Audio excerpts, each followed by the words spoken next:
오늘 말씀은 마태복음 17장 14절에서 21절입니다. 마태복음 17장 14절에서 21절 읽습니다. 저희가 무리에게 이르매 한 사람이 예수께 와서 꿇어 엎드려 가로되 주여 내 아들을 불쌍히 여기소서.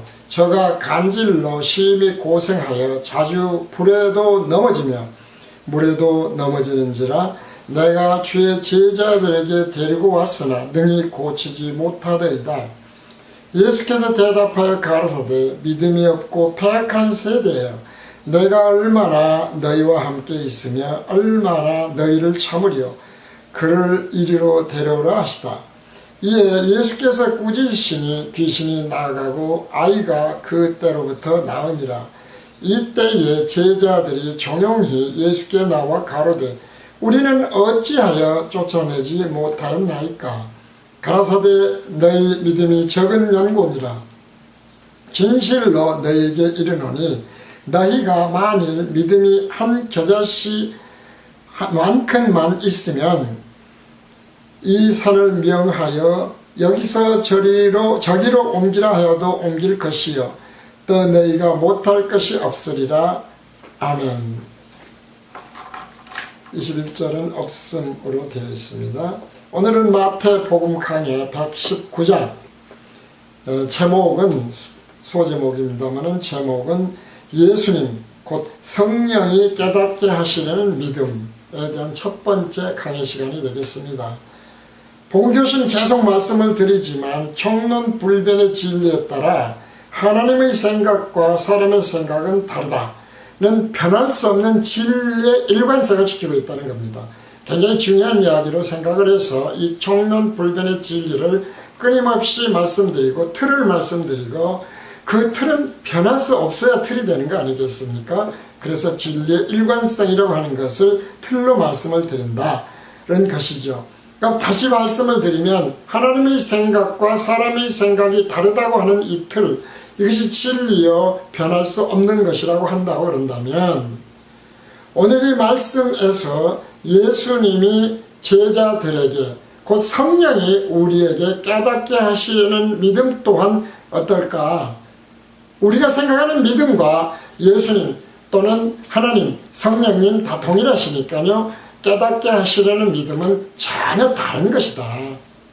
그러니까 우리가 이런 말씀을 볼 때에 과연 이 예수님이 말씀하시는 제자들에게 물어보잖아요. 어째서 우리는 못 쫓아냈습니까? 그러니까 너희 믿음이 적어서 그렇다. 믿음이 적어서 그렇다. 그런데 만약에 너희에게 믿음이 겨자씨 하나를 만한 믿음만 있었다고 그런다면 이 산을 명해서 저기로 옮기라고 해서 옮겨져라 했으면 옮겼을 것이다.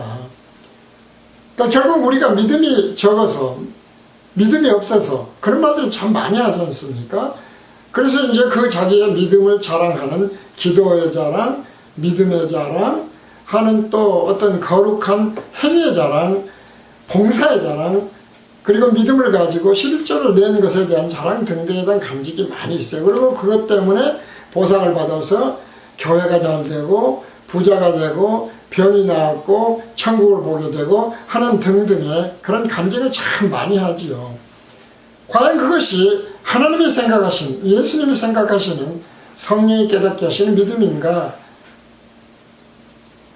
전혀 그것과는 다른 것인가?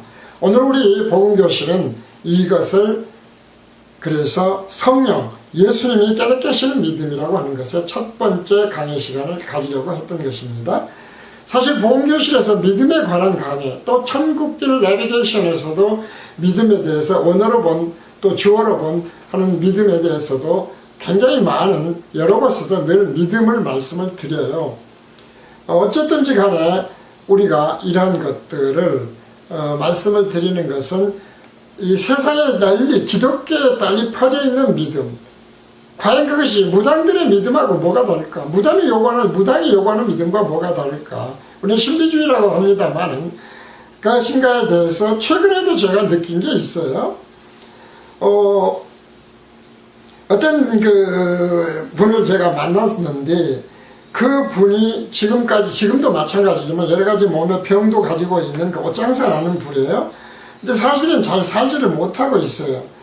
근데 그 분을 제가 이제 만났더니 하는 이야기가 저희가 매년 초에는 1,000만원씩 작정헌금을 한다고 그래요. 그런데 그게 참 신기하게 한 3년 정도 하고 있는데 신기하게 그 작정헌금이 되더라는 거예요. 그러니까 뭐 애들이 해주기도 하고 옷이 잘 팔려서라기보다는 애들이 해주기도 하고 또 빚을 내면 또 빚도 내지기도 하고 그래서 교회에다가 매년 1,000만원씩 지금 하고 있노라고. 그래서 정말 자기는 믿음을 가지고 1,000만원을 내면 또 하나님 반드시 거기에서 응답을 해주시고 그리고 자기는 그래서 모든 걸 정말 하나님이 다 해주신다는 믿음을 갖고 맡긴다 그런 이야기를 해요. 사실 이런 간증은 너무나 많지 않습니까? 주변에 정말 많아요. 그래서 왜 그렇게 무리해서 하느냐. 장사를 해서 예를 들어서 뭐 10분의 1을 낸다 뭐 그런 것은 이해를 할 수가 있을지 모르겠는데 그게 이제 노골적으로는 못하지만은 그분의 이제 그 믿음을 꺾어버리기 어렵잖아요. 사실은 그 후에 많은 이야기를 나누긴 나눴습니다만 그 이야기를 하면서 왜 그러냐 했더니 하나님이 마음에 그런 마음을 넣어주신다고 말이에요. 하나님이 넣어주신 또 그만도 참 많이 하는 이야기 아닙니까? 기도를 하는데 뭐 어떻게 뭐 환상을 보는데 새벽 기도에서 하나님이 그런 마음을 넣어주시더라. 정말 많이 듣는 말 중에 하나죠. 과연 그것이 하나님이 넣어주신 믿음일까? 그 이야기는 많은 이야기를 한 다음에 잠깐 드리긴 드렸었어요. 베드로의 경우가 성경이 괜히 기록되는 게 아니잖아요. 베드로가 저는 그리스도시요 살아계신 하나님의 아들이라고 내가 누구냐고 물어봤을 때 보니까 그건 네 생각이 아니고 하나님이 그렇게 네 생각을 넣어주신 거야 라고 했죠. 그런데 동일한 베드로가 같은 장에서 예수님이 내가 이제 곧 죽어야 돼. 십자가 대속을 져야 돼. 오늘도 같은 말씀이죠. 그러니까 그리 마옵소서. 그러면 큰일 납니다. 그것이면 안 됩니다 말이지. 그러니까 예수님이 뭐라고 그래요? 사탄아 내 뒤로 물러가라. 너는 나를 넘어지게 한다. 하나님이 넘어지게 한다 했어요. 그러니까 동일한 생각에 넣어주는 마음이 두 가지가 있다는 것이죠. 내가 그 이야기를 드린 거예요. 베드로의 예를 들면서 한 경우는 분명히 하나님 성령이 넣어주셨지만 두 번째는 사탄이 넣었다고 그러잖아요. 이 분별을 할 줄 알아야 돼요. 내가 정말 그렇게 하고 싶어서 무리하게 했다고 그럴 때 지금 이 땅에 물질, 공중권세를 누가 잡고 있어요? 사탄이 잡고 있어요. 예수님이 하나님이신데 그 이야기까지는 안 했지만 40일 동안 금식을 하시고 사탄에게 제일 먼저 유혹을 받는 게 뭐예요? 몇 받는 게 빵이에요. 빵. 그 다음에는 명예, 그 다음에는 믿음. 이 세 가지로 하거든요. 딱 그런 거잖아요. 보면 물질에 관한 건 너 물질적으로 널 병을 고쳐준다 라는 믿음을 가져라 말이지. 왜 네가 그런 믿음을 못 갖느냐. 명예, 장사가 잘 되고 그래서 사람들이 부러워하고 남편이 장로니까 뭐 장로가 돈을 팍팍 내놓고 말이지. 자기도 가서 팍팍 내놓고 뭐 이런 것이 명예 아닙니까 사실은. 그러면 그쪽 목사님이 또 막 칭찬을 하겠죠. 그러면 또 막 자랑을 하겠죠. 하여튼 제가 보기에는 총론불변의 진리에 따라서 아니에요. 그러니까 오늘 지금 믿음에 관한 예수님이 하시는 말씀도 두 가지로 해석할 수가 있는데 하나는 사탄이 넣어주는 믿음이 될 수가 있고 하나는 성령이 깨닫게 하시는 믿음이 해석이 될 수가 있다. 본교실은 정론불변의 진리에 따라서 그 틀에 놓고 이 믿음을 지금 분별하게 해주려는 거예요. 그러니까 오늘 이 시간에 우리가 말하는 이 정론불변의 진리의 틀에 넣어서 예수님이 성령님을 통해 깨닫게 하시는 믿음으로 우리가 분별하고 깨닫는다면 우리에게 들어오는 믿음이, 우리에게 들어오는 마음이, 우리의 생각나는 성경 말씀 구절들이 과연 성령이 넣어주고 깨닫게 하시는 것인지 사탄이 방해라는 것인지 분별의 지혜를 얻을 수가 있어요. 그래서 사실은 굉장히 중요한 강의인데 사람들이 역시 별로예요. 그냥 보지도 않아요. 본교실 유튜브에 올리고 있습니다만은 보는 사람이 거의 없어요. 실망스러울 정도로 없어요. 그러나 그것이 인간의 생각이다 이거죠. 그래서 다시 말씀드리잖아요. 하나님이 이 땅에 메시아로 오셨는데 당시에 적어도 2천에서 5천만 정도 되는데 예수님 제자는 70~80명, 그리고 부활까지 했는데 110여 명. 그게 뭐 숫자입니까? 사실은 전 세계 인구를 한번 생각해 보세요. 오늘날에도 그건 똑같다는 것이죠. 그러니까 정말 그 수가 적은 것을 사람이 생각을 하면 너무 실망스럽죠. 왜 복음을 제대로 전하는데, 왜 진리를 전하는데 전파가 그렇게 잘 안 될까? 왜 사람들이 몰려들지 않을까? 하나님이 역사하셔서 몰려들어야 되는 거 아니겠어요? 이런 것들을 분별할 수 있어야 된다라는 것입니다. 자, 왜 예수님을 그런 식으로 믿습니까? 사탄이 넣어주는 믿음으로 왜 믿느냐? 명백하게 총론불명의 진리로 잘라서 말합니다. 천국에 가는 사람이 적습니까? 많습니까? 적다는 이야기예요. 왜 적습니까? 깨달은 자가 적어요. 다시 말해서 믿음으로 가는데 믿음을 존재를 깨달은 자가 적다는 이야기예요. 깨달음, 믿음, 주님이 깨닫게 하시는, 성령이 깨닫게 하시는 믿음이 적으니까 적게 가는 거예요. 왜 그걸 분별을 못해요? 사람의 생각으로 믿으면 안 돼요. 사람의 생각으로 깨달았다고 하면, 주장하면 안 돼요. 자, 이제 이런 말씀을 가지고, 이런 기본적인 틀을 가지고, 바탕을 가지고, 반석을 가지고입니다. 그 반석의 집을 세워야 되고 교회를 세워야 되니까요. 가지고 14절부터 강의에 들어가겠습니다. 저희가 무리에게 이름에 한 사람이 예수께 와서 꿇어 엎드려 가로되. 자, 이 것에 대한 복음, 우리가 공간복음이라고 하지요. 마태복음, 마가복음, 누가복음에 같은 공간복음에 이 사건에 관해서 기록이 다 되어 있어요. 한번 마가복음에 있는 동일한 사건에 대한 기록을 보도록 하겠습니다. 마가복음 9장 14절에서 29절에 있습니다. 마가복음 9장 14절에서 29절을 읽습니다. 저희가 이에 제자들에게 와서 보니 큰 무리가 둘렀고 서기관들이 더불어 변론하더니 온 무리가 곧 예수를 보고 심히 놀라며 달려와 문안하거늘. 지금 서기관들이 있어요. 이 서기관들은 하나님이 칭찬하는, 예수님이 칭찬하는 무리가 아닙니다. 온 무리가 곧 예수를 보고 심히 놀라며 달려와 문안하거늘. 예수께서 물으시되 너희가 무엇을 저희와 변론하느냐? 도대체 무슨 이야기하고 있어? 무리 중에 하나가 대답하되 선생님, 벌에 귀신 들린 내 아들을 선생님께 데려왔나이다. 왜요? 귀신이 어디서든지 저를 잡으면 거꾸러져 거품을 흘리며 이를 갈며 그리고 파리하여 가는지라 내가 선생의 제자들에게 내어 쫓아달라 하였으나 저희가 능히 하지 못하더이다. 대답하여 가라사대 믿음이 없는 세대여, 내가 얼마나 너희와 함께 있으며 얼마나 너희를 참으리요. 그를 내게로 데려오라 하시매 이에 데리고 오니 귀신이 예수를 보고 곧 그 아이로 심히 경련을 일으켜 하는지라 저가 땅에 엎드러져 굴며 거품을 흘리더라. 예수께서 그 아비에게 물으시되 언제부터 이렇게 되었느냐 하시니 가로되 어릴 때부터니이다. 귀신이 저를 죽이려고 불과 물에 자주 던졌나이다. 그러나 무엇을 하실 수 있거든 우리를 불쌍히 여기사 도와주시옵소서.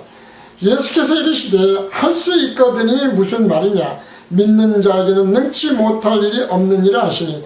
지금 마태복음의 믿음에 관한 이야기, 지금 여기서 예수님이 하시는 믿음에 관한 이야기, 이것이 하나님의 생각이냐 사람의 생각이냐 분별할 수 있느냐 없느냐를 다시 한번 생각을 하면서 강의를 드려야 되겠습니다.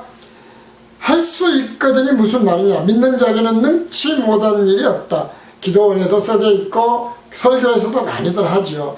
곧 그 아비와 그 아이의 아비가 소리질러 가로되 내가 믿나이다. 자기가 믿는다고 했습니다.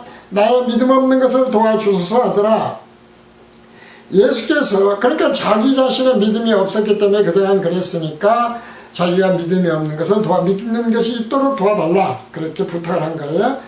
그래서 예수께서 무리에 달려 모이는 것을 보시고 그 더러운 귀신을 꾸짖어 가라사대 번이 되고 귀먹은 귀신아 내가 네게 명하노니 그 아이에게서 나오고 다시 들어가지 말라 하시니 귀신이 소리 지르며 아이로 심히 경련을 일으키게 하고 나가니 그 아이가 죽은 것 같이 되어 많은 사람이 말하기를 죽었다 하나 예수께서 그 손을 잡아 일으키시니 이에 일어서니라.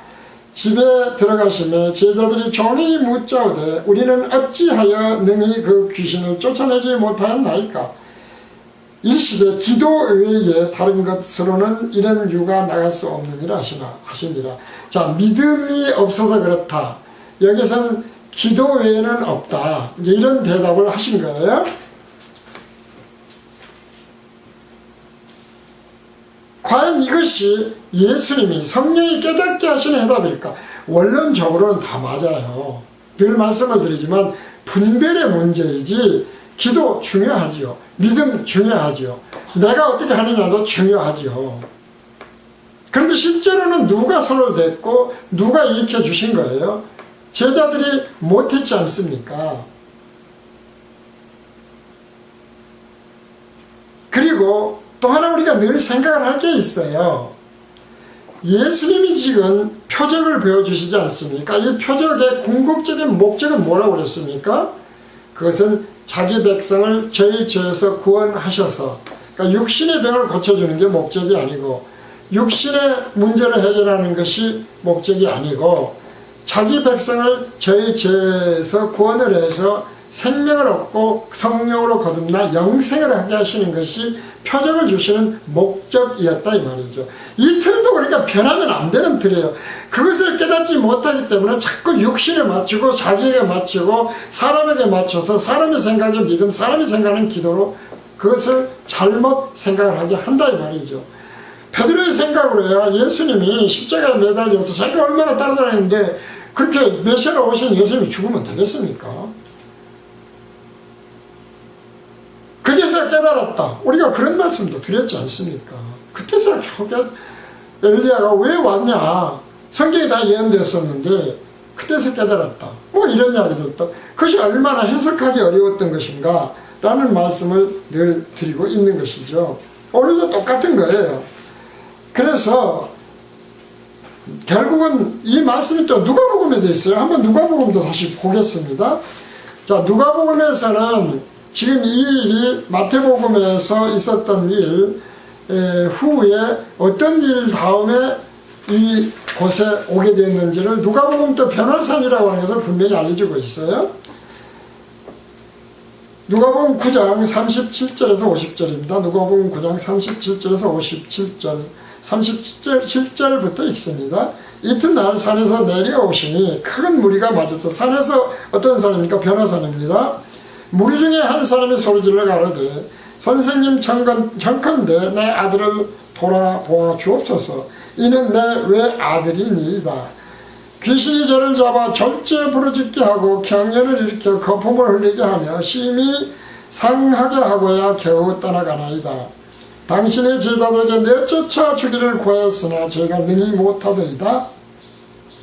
예수께서 대답하여 가라사대 믿음이 없고 패약한 세대여 내가 얼마나 너희와 함께 있으며 너희를 참으리요 네 아들을 이리로 데리고 오라 하시니. 지금 예수님이 깨닫게 하는 건 병 고쳐주려는 것이 아닌데 도대체 왜들 이러냐 지금 그 말씀을 하시는 거예요. 사실은 이 말씀도 감추인 말씀이죠. 올 때 귀신이 까꾸러뜨리고 심한 경련을 일으키게 하는지라 예수께서 더러운 귀신을 꾸짖으시고 아이를 낳게 하사 그 아비에게 도로 주시니 사람들이 다 하나님의 위엄을 놀라니라. 저희가 다 그 행하시는 모든 일을 기히 여길세 예수께서 제자들에게 이르시되 이 말을 너희 귀에 담아두라. 인자가 장차 사람들의 손에 넘기우려 하시되 저희가 이 말씀을 알지 못하였나니 이는 저희로 깨닫지 못하게 숨김이 되었습니다. 오늘날도 숨김되는 건 똑같아요. 또 저희는 이 말씀을 묻기도 두려워하더라. 죽는다 그래 버리니까요. 그 앞에 있는 말씀들이 뭐예요? 그러니까 영생이라는 걸 생각하면 왜 귀신 들려서 더러운 거예요? 죄 때문에 그런 거야. 죄 때문에. 그 죄 문제를 해결하면 거룩한 하나님의 백성이 되는 거야. 그러니까 죄사함이라고 하는 것이 핵심인데 자꾸 자꾸 표적을, 기적을, 믿음을, 기도를 육신에 맞춰버리니까 문제다 이 말이죠. 그걸 떨어내 버려야 돼요. 정론불변의 진리는 그것을 하나님의 생각이 아니다, 사탄의 생각이다, 이렇게 말씀을 드리고 있는 것입니다. 자, 그렇게 생각하면서 이 말씀을 들으면 보이기 시작해요. 숨기움과 감춘 말씀들이 보이기 시작한다 이 말이죠. 그러지 않습니까? 숨김이 되는 말씀이 보여요. 제자 중에 누가 크냐 하는 변론이 일어나니 예수께서 그 마음에 변론하는 것을 아시고 어린아이 하나를 데려다가 자기 곁에 세우시고 저에게 이르시되 누구든지 내 이름으로 이 어린아이를 영접하면 곧 나를 영접하며 또 누구든지 나를 영접하면 곧 나 보내신 이를 영접함이라. 너희가 모든 사람 중에 가장 작은 이가 누구예요? 큰 자니라. 내 믿음, 내 기도 자랑하지 말아요. 내 거룩, 내 행위 자랑하지 말아요.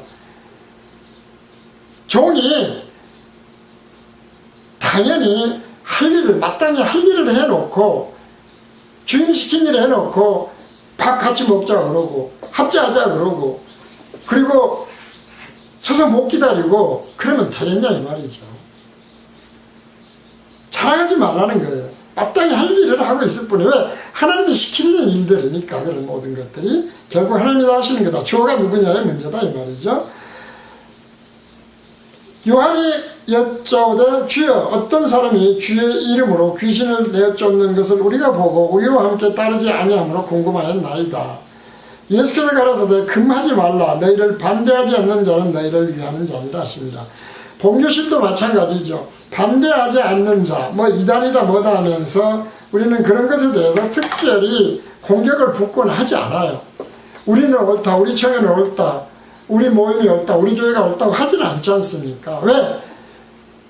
죄송스러운 이야기지만 총론불변의 진리에서 벗어나 있는 것은 이단이다, 뭐 장로교다, 감리교다, 성결교다, 무슨 뭐 가톨릭이다 문제가 아니라 곳곳에서 같은 말도 되고 벗어나 있기도 한 것들이 다 뒤섞여 있어서 그래요. 그렇기 때문에 세상에 나와 있는 모든 총회나 노회나 교회는 우리만 옳다고 하는 것을 주장하기 어렵다. 뭐만 주장해야 되느냐? 간단하잖아요. 정론불변의 진리는 아주 간단해요. 그래서 매번 밑에다가 기록을 해놓죠. 강의 밑에다가. 거기에 맞느냐 안 맞냐만 따지면 돼요. 자, 왜 그렇습니까?